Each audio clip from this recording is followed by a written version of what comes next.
Welcome to the Journal Editorial Report. I'm Paul Gigot. First up this week, some good news from the Big Apple, where so far in 2013, murders are down almost 30% from last year's all-time low.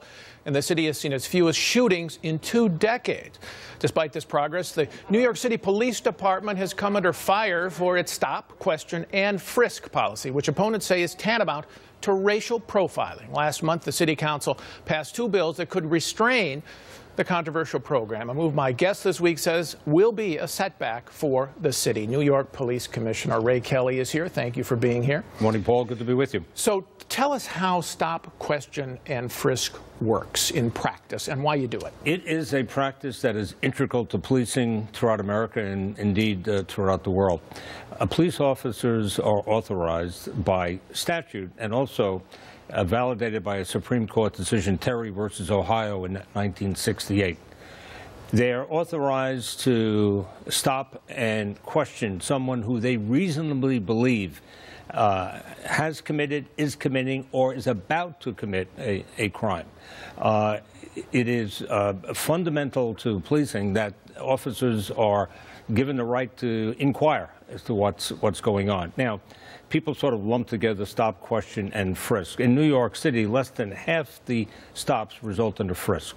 What is a frisk? It is a limited pat-down to give the officers some sense of safety. Looking for a firearm, for example. Looking for something that can endanger the officer. Now, only 9% of the stops here result in a full-blown search.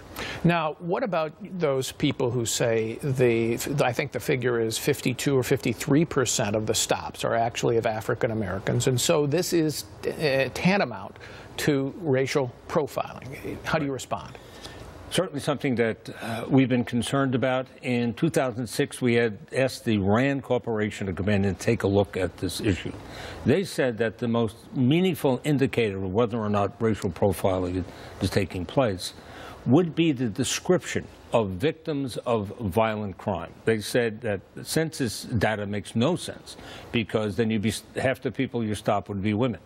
They said that arrest records or arrest data make no sense because it could be biased in and of itself. So they said the most meaningful determinant is the description of victims. Now, in New York City, the reality is that roughly 70% of the people described as committing violent crimes are described as being black by the victims.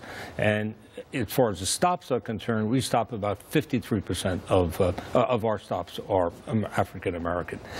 Roughly 24% of the people identified as committing violent crimes are identified as Hispanic. But do you put any safeguards on? I mean, when you instruct your police officers to go out on the beat, and do you put any safeguards to make sure that Absolutely. You're not stopping people just because they happen to be black or Hispanic? Absolutely. It was an ongoing training program. Every day officers go up to our police range. They're trained by attorneys. They're trained by experienced officers.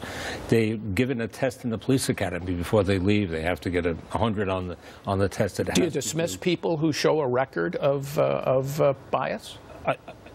Certainly, if we see a record of bias, we will discipline people, and we have, and it's an ongoing process. Here's one of the other criticisms you hear often, which is that the crime rate in New York, and you've had, this is your second tour as police commissioner, has for your sins, has started declining in the early 1980s, and therefore it preceded stop, question, and frisk, and it's really not important to the reduction in crime. We've had stop, question, and frisk since the beginning of police departments in America. And in 1990, we had 2,245 murders, and we had a population 1 million fewer than we have now in the city, 7.3 million versus 8.4 million now. So what you see is a dramatic decline. So you think it's central? I'm sorry? You think it's central to the crime reduction? It is central to policing. And it's all over America. It is a function that's what you pay your police officers for. You see something of a suspicious nature, we want you to get out of the car and intervene, at least gather some information as to what's happening. What happened here is, and this has been 15 years of litigation. The Center for Constitutional Rights had brought a case in 1999 and continues. One case ends, they just serve papers and it continues to go forward. we've been criticized because the number is, they claim to be so high. 680,000 2 years ago. It's down to 530,000 I think, last year.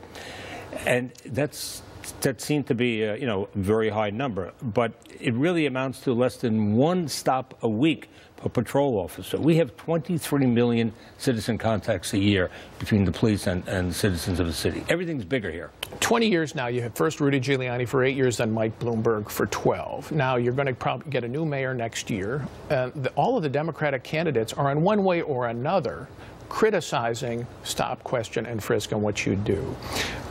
What's behind that? Presumably they don't want just dangerous streets. Well, I think what's behind it is this notion that in order to win the Democratic primary here, you've got to go way out to the left, and they're catering to, in my judgment, those extreme groups. And in New York City, you have almost 6-to-1 differential between registered Democratic voters and Republican voters. So that is the concept. You get way out there, and you get the nomination of the Democratic Party driven by what I would call some extremist views.